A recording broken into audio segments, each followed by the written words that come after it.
parce que loolu mooy démocratie en fait. mais ñëpp bokk am na ñoo xamante ne ndax condition bëgg bokk tax na leen na bëgg bokk su fekkee ne yow sa bokk du méngoog li yoon wax ndax bokk boobu jar naa défendre aussi.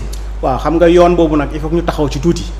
parce que boo gisee mu am yenn blocage yi yenn tension politique yi c'est que quelque part dañu remettre en cause les décisions de justice. donc ñu jàpp ne que am na ay décisions yoo xamante ne. li acteur bi nekkoon acteur politique de l'opposition. moo tax daan yooyu. egsi ci kaw ndoddam. effectivement alors que peut-être que juridiction internationale yi nga xamante ne Sénégal bokk na ci. signé na ko.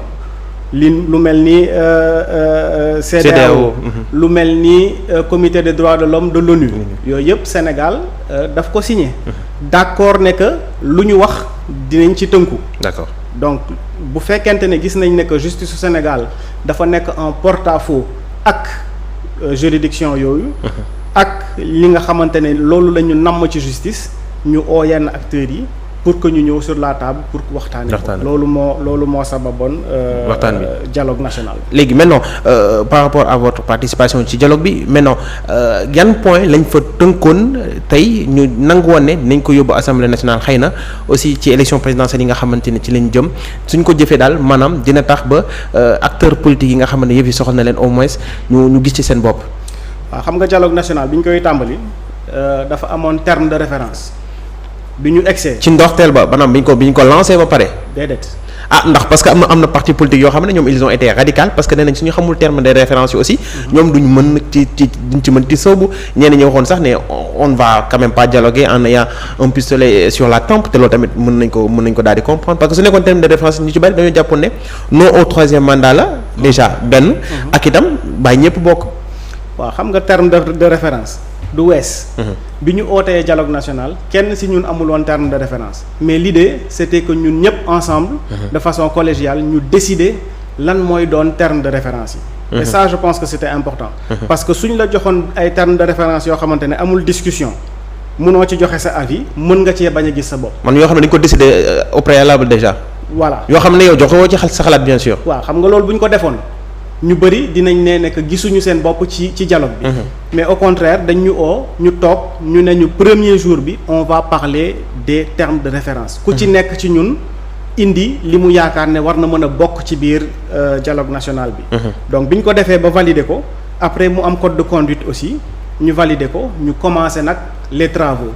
ci biir travaux yooyu am lu ñuy wax ay points d'accord yoo xamante ne dañ ci am consensus. lii di pôle de l'opposition. pôle de la majorité pôle des non-inscrits ak société civile. effectivement d'accord. donc yi nga xamante ne d'accord nañ ci mu doon ay jéego yu am solo pour le Sénégal pour l'avenir du Sénégal. di nga ci dëkk ak ñun bien sûr di nga ci dëkk ak ñun. pardon. ma ne li nga xam ne moom la ñu jot a tënk di ngeen ci gën a dëkk ak ñun. dinaa ci gën a dëkk. lu ci mel ni parrainage par exemple. c'est un acquis fondamental ni ñu ko changer pour.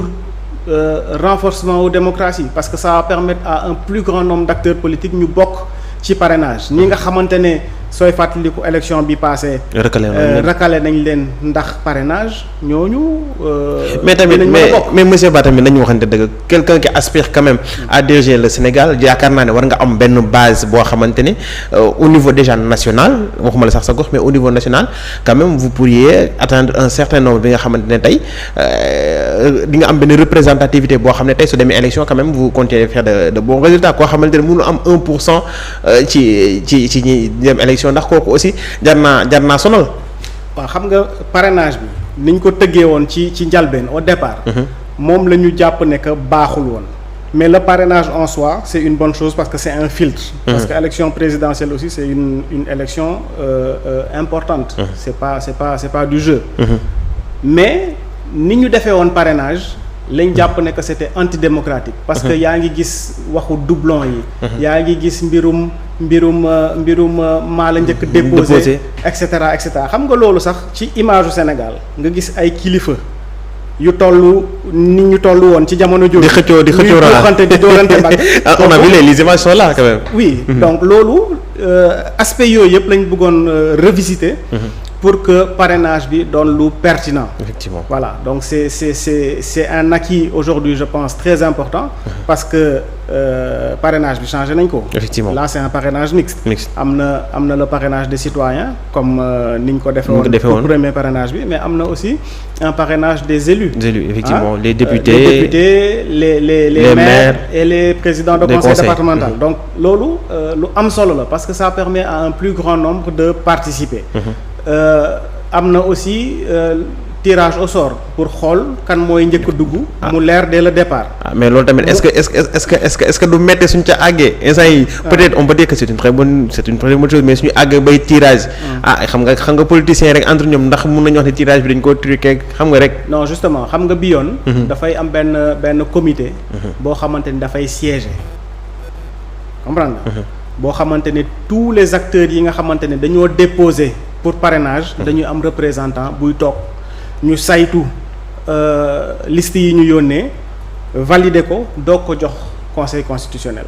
Donc vraiment jéem nañ impliquer à plusieurs niveaux tous les acteurs politiques et leurs représentants. pour que vraiment xëccoo bañ cee am ak yenn yoo xamante ne dina écorner image du Sénégal bañ cee am.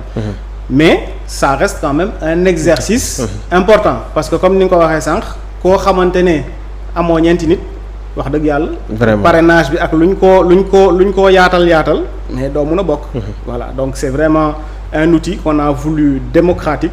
Mais ça reste un outil pour filtrer. léegi boobu benn la ci ponk yi ñaareel bi maa ngi ko doon wax naan xëy na am na ci loi yi nga xamante ne ñoo ngi ci code électoral bi ñu waroon koo soppi bokk na ci yi nga xamante ne xëy na tey suñ ko laalee kii di on n'a pas cité leur nom de façon explicite mais on faisait allusion quand même à Karim Wade ak Khalifa Sall ndax loolu tamit mën nga ñu cee indil quand même ay leeral. waaw loolu bi ñu demee ci dialogue bi. Comme ni nga ko waxee ay principe lañ fa indi. tudduñu fa turu nit. Même si effectivement principe yooyu ça va bénéficier à des individus. Li ñu fa indi mooy xool lépp loo xamante ne dañoo jàpp ne que dafay renforcer démocratie wu Sénégal. ñu indi fa ay coppite. ci biir code électoral bi pour que. Le plus grand nombre puisse participer à des élections parce que nag Jérôme bu fekkente ne Sénégal am na ay acteurs politiques majeurs yoo xamante ne am na ay milliers voire des millions de personnes yoo xamante ne ci ñoom la ñu yaakaar ci seen ay idées ci seen parcours ak ci seen i programme la ñu gis seen bopp nga war leen xañ participer élection présidentielle comme ce fut le cas en 2019 quand même loolu moom nañ ko nangu ngir benn mot ci constitution ci code électoral wala benn virgule wala benn porox ndoll bu ñu ci dugal à dessein. Mais mooy mu électeur bi ñu doon wax. Voilà donc aujourd'hui je pense que c'était un exercice qui va renforcer la démocratie sénégalaise. Parce que loolu mooy finalité bi. Ki nar a falu ëllëg suñu borom moo xam. Waaye li am solo. mooy que képp koo xamante ne tu es représentatif au Sénégal. nga war a mën a bokk vraiment ci élection 2024. D'accord léegi côté boobu tey xalaatoon nañ ne xëy na yëf yi su tàmbalee dinañ am plus de précision quand même ak projet de loi boobu ñu leen wax naan article L29 ak L30 xëy na la ñuy daal di laal mais coow li tàmbali na niki démb bi nga xamante ne am na ay publication yi nga xamante ne jot nañ ko daal di génnee ci article bi nga xamante moo di article 87 bi nga xam ne nee nañ. Suñ ko daal di laal ngir mën a permettre président saa su ko neexee rek mu daal di dissoudre assemblée nationale ci waxtu bu mu ko neex entre guillemets de façon plus ramassée loolu la texte bi wax ndax loolu noonu au préalable discuté woon nañ ko ci fi nga xam ne moo di dialogue bi. waaw xam nga dissolution wu assemblée nationale bi ñun ba léegi dafa nekk une équation à plusieurs inconnus à notre niveau. xamuñu lan lañ ci namm. Pôle de la majorité dugaloon na ko ci biir dialogue national bi. Maanaam article boobu ñuy wax. waaw article bi pour changer. termes yi ci nekk termes yi ci nekk pour mën a dissoudre assemblée nationale saa bu président bëggee. dugal na ko ñu débattre ci ñu rocciwaat ko génnee ko. donc kooku amul consensus. kon donc génne woon nañ ko. génne woon nañ ko. amul consensus. ñu jël ko dugal ko ci panier wu commission de suivi bi parce que ci biir dialogue bi on n'a pas pu épuiser tous les points. On n'a pas pu avoir un consensus sur tous les points et on n'a pas pu définir de façon définitive ndax désaccord la ci yenn points yi. Oui, effectivement. Donc yooyu yi nga xamante ne yitteeloon nañu ku ci nekk ci ñun ci acteurs yi. ñu ne dañuy jël points yooyu dugal ko ci comité de suivi bi. Comité de suivi boobu majorité présidentielle réintroduire mbirum article 87. ñu débattre ci. biñ ci débattre article 87 4 alinéa moo ci am. mu am alinéa 2 su ma la ko mënee liiral. allez-y. waaw donc alinéa premier bi. dafa ne le président de la République peut, après avoir recueilli l'avis du Premier ministre et celui du président de l'Assemblée nationale, prononcer par décret la dissolution de l'Assemblée nationale. Alinéa 2 bi ne toutefois la dissolution ne peut intervenir durant les 2 premières années de législature. maanaam ci ñaari at yi njëkk yi. président mënul dissoudre Assemblée nationale. pôle de la majorité proposé pour que ñu rocci. benn alinéa boobu. alinéa 2 bi. pour que président nag léegi mu bañ a am garde-fou ci. kañ la mën a dissoudre assemblée. mais loolu n'est-ce pas quand même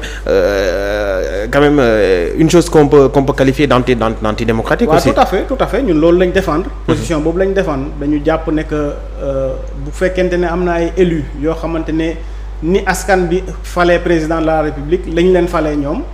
donc président warul mën a saa su ne mën a dissoudre. assemblée nationale di tas mu ko neexee daal léegi. li tax sax ñun ñu ubbeeku ci débat bi pour mun cee waxtaan.